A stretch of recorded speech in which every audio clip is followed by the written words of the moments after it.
I'm very, very excited about this trip. I only have a little bit of time. Basically 2 days, but I'm in Iowa, of all places. And my goal, I picked this lake, never been here. I've heard about this lake a lot throughout my life, and it's really kind of come on in the tournament scene.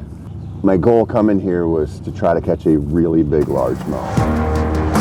On the water, curiosity matters. Every trip starts with a destination and a goal, but the best memories often come from the detours. Different water, different species, new challenges with every cast. Around here, I don't just fish, I explore, because I know that every side quest has a chance to become the main story.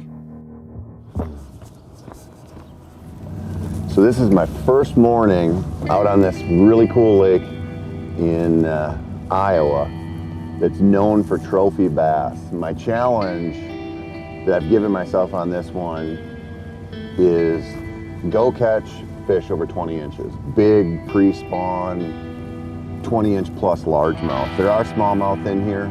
I really want big largemouth. And I only have 2 days to do it, so it's gonna be a real challenge. And then looking at the forecast this morning, it's fairly calm right now, but the wind's coming in, and this lake it's pretty big. It's kind of more of a chain of lakes. But when that wind comes in, smoking out of the north, bringing a cold front, it's gonna keep this fishing, I'm guessing, kind of slow and make it real challenging. But right now I have good conditions.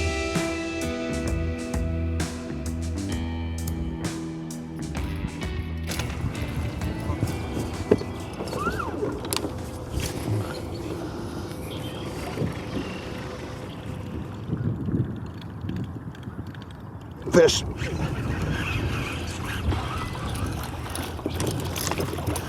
Oh, huh. Little largemouth. So I'm showing about 57-degree water, which is pretty chilly and not what most people would think of as topwater conditions. But my buddy Adam and I, for a lot of years, fished this charity tournament for St. Jude Children's Hospital on the Mississippi River. Really cool event. And you know, that's a largemouth, smallmouth deal. We focused a lot on largemouth for that tournament because it was always the first weekend of May. We found that once the water temp got to about mid-50s, if those fish were in, you know, 3-4 feet of water or less, we could get them to come up and just smash a buzzbait. And buzzbaits are such a good big bass bait. Once I see that water temp break through about 55 degrees, I start looking for an opportunity to throw it. And coming up on this point here, I just looked at it heading to something I want to fish more. But this area with the boulders and the docks and this little channel back here looks like a big fish spot. And like on my first couple of casts, I had a little largemouth come out and hit this, which tells me that this isn't probably a bad move. The only bad part about it was I set the hook like I never have before because it caught me way off guard. But now with the low light, at least before that sun gets too high, I want to go burn this a little bit and see if I can get a giant to come up and eat it. One thing that I've tried to do with fishing is think about it more like I do kind of like a public land bow hunt, which is perfect for coming to a new place like this and just giving myself some kind of challenge, like catching a 20-inch plus largemouth. And the reason that I'm fishing this spot, you know, obviously it's just kind of this cool man-made rock island here, but looking at Onyx fish, I could see that there's like a kind of a gravel bar plateau out there in 14, 15 feet of water that comes up to 7 feet. And it just looks like the kind of place that not only would bass winter, but they would stage before they came in here shallow. And they're just moving in now. So I always think about, like, not only why would they be here, you know, oh, they're gonna be shallow because they're gonna spawn or whatever. Well, duh, but how do they get there? Are they traveling along a break line? Are they coming in off a wintering hole?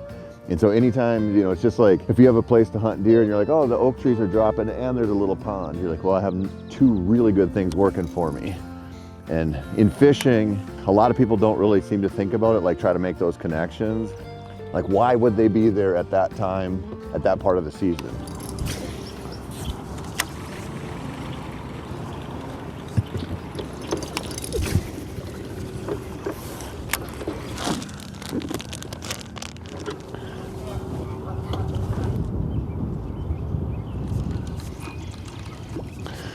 So not that.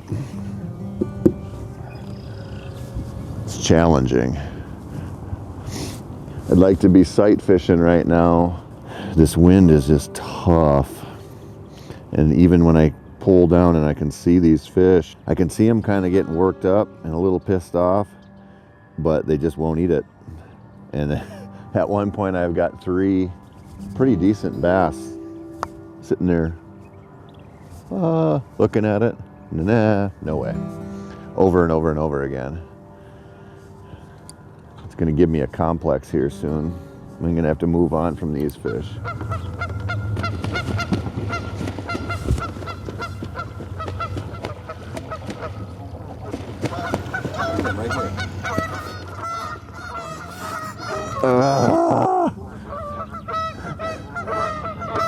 Some animals I feel bad shooting,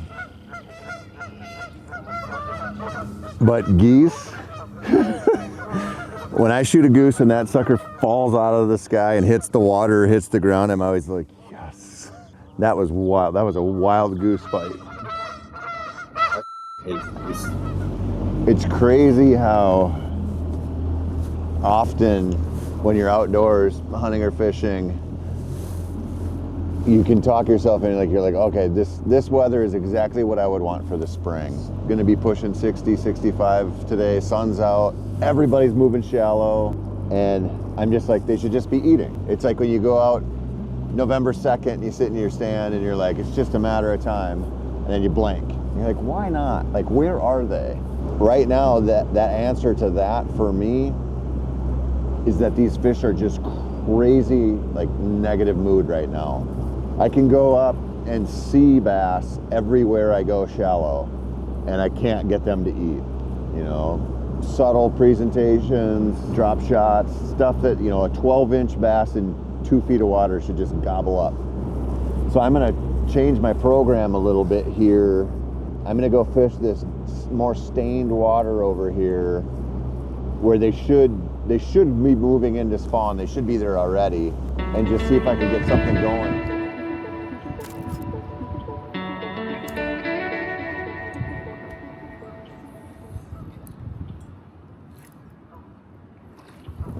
All right. Huh. Took me so long to set on that fish because I was so surprised. I was like, it feels like there's a bass on there. Just out of curiosity, I looked up there was a bass tournament out here yesterday, and sometimes in spring tournaments, it takes like upper 20s into 30s here, low 30s, for 5 fish. So doing the math on that, you're talking, people have brought in limits of 6-pounders, which is insane. Yesterday there was a tournament. It took 12 pounds and some change to win, which here, it's not indicative of the quality of fish. It's indicative of how bad the fishing is right now. And now, just to stay out of the wind and do something different, I'm back in this kind of little cut, and I've had 3 little bass eat, which is so much more action than I've had doing everything else the whole time. So now I'm curious if it's turning on or if just these little canal bass are eating. But it's given me like a tiny little glimmer of hope that I might actually catch some fish.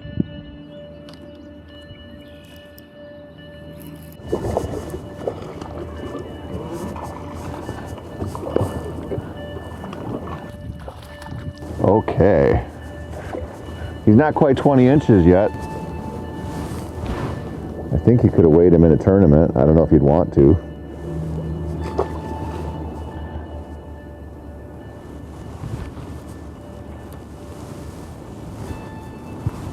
There we go. All right.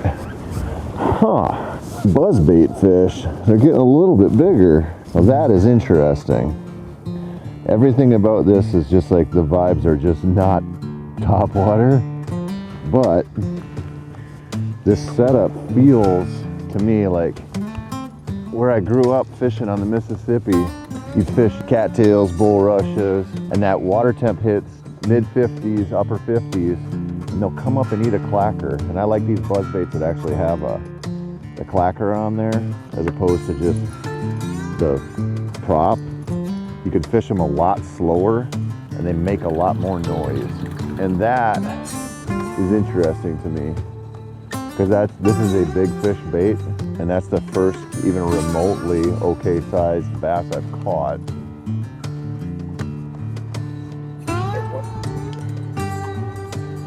All right, just a bunch of little bucks up making beds, but dang, 2 in a row on that buzzer.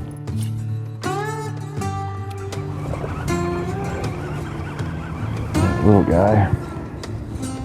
Not exactly the quality I was looking for yet, but man, it feels good to catch some fish.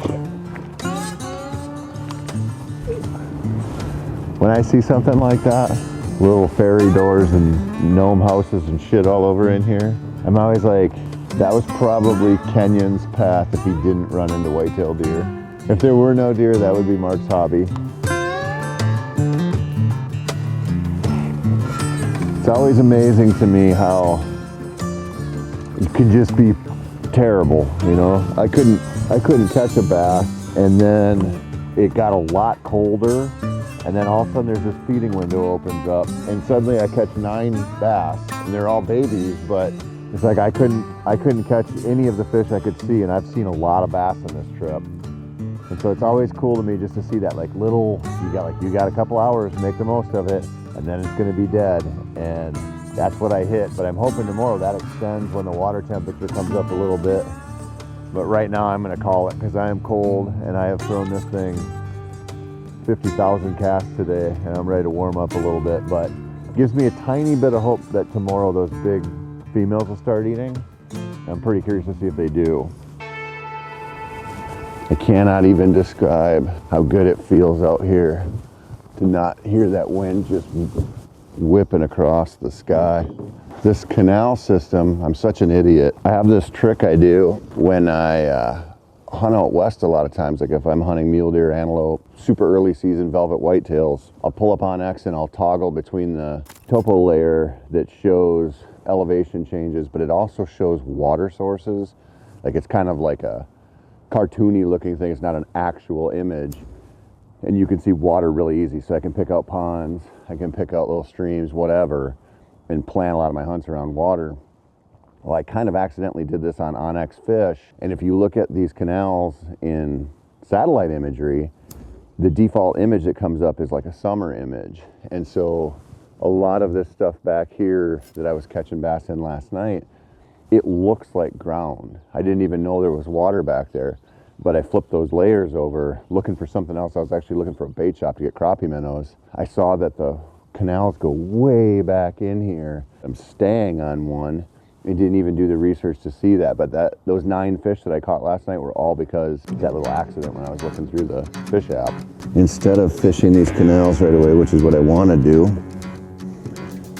I am gonna go check those big fish out and see if they turned on at 8. The pressure finally got steady, calm, unmoving, unbothered in their lane. And I think it's going to be, well, I know it's going to be my best chance of catching one of those big ones because they have not been eating and they got to be hungry at some point.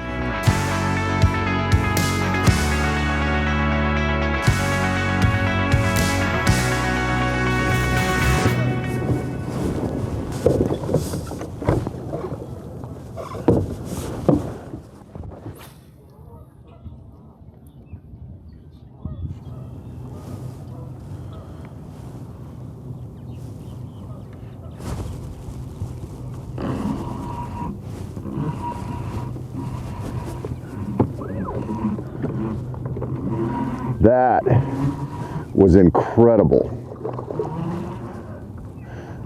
Big fish. Oh boy.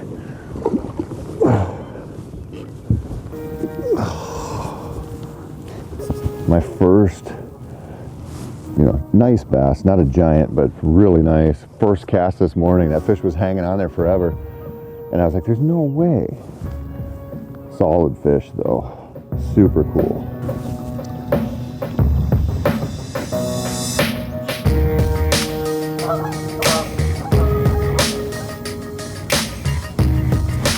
There we go.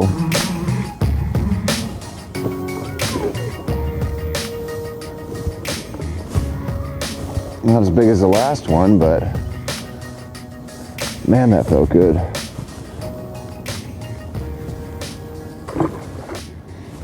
So for this series, I've had to come up with all these challenges for myself on these new bodies of water.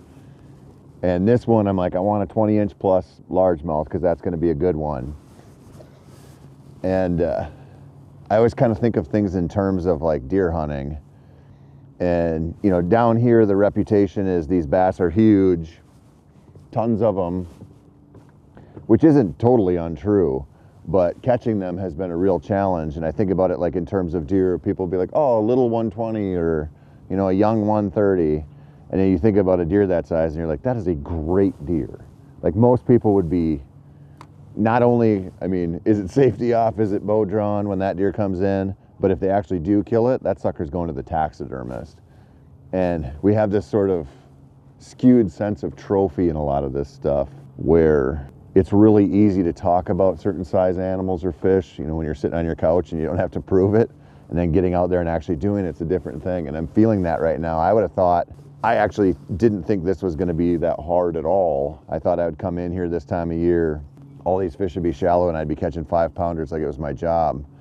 And reality is just so much different than that mostly. But I feel like the way that these fish are eating just a little bit today, doing a little bit more good bassy stuff, that I still have a chance. But this is my last day. It's a short trip, so I'm hoping one of these big girls wants to play here soon.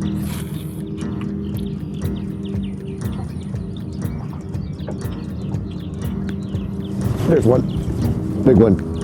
Big fish. Oh, big fish. Nice. All right.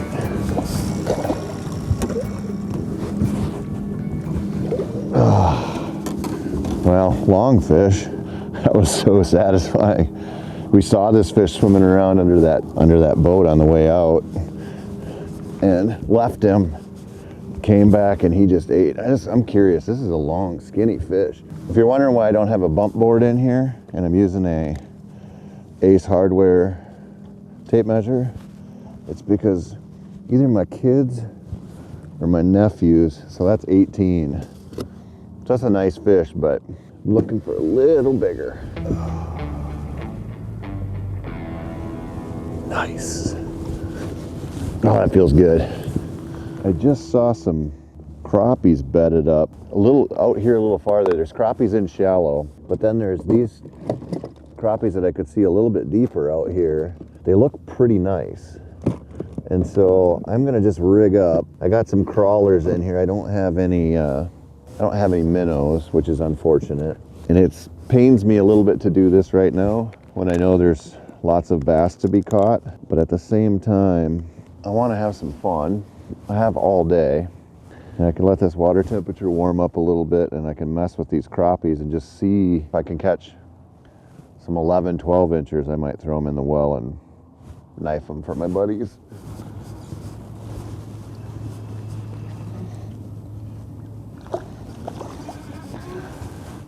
Just like a year too short. There we go.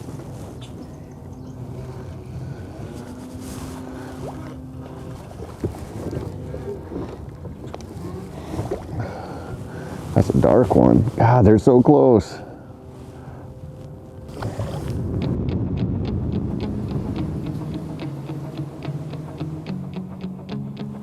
I got about a couple hours left here to fish on this trip. And I'm just really struck by how often when I plan this trip and I thought, you know, I'm gonna go catch giant bass up shallow and it's gonna be kind of easy and super fun. It's like every time you plan a trip, you think about it like in the perspective of the best weather you're gonna get. So you plan that rutcation, and of course it's gonna be 25 degrees in the morning and frosty, and it's gonna be amazing, and the bucks are gonna be running everywhere. And then you get there and it's 70 degrees. It happens so much on this stuff. And I don't know why I'm not more used to it, but I'm just not. So this one just has been so tough, but fish turned on just a little bit. I didn't get my giant yet, but I'm gonna keep trying. But it's been a good lesson on how to catch them when they're really negative and really neutral. And so I guess in a way, maybe it made me a better fisherman struggling so bad on this one. I don't know. Maybe that's the silver lining out of this.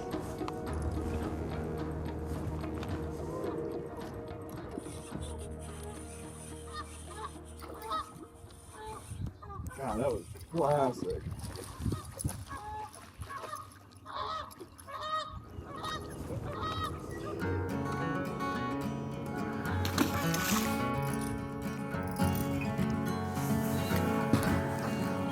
There he is. Oh, that's a nice one. Oh, yeah.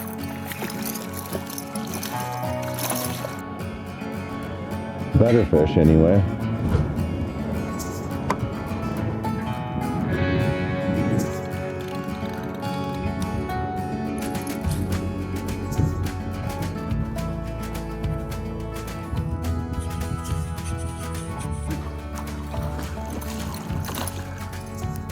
That was cool.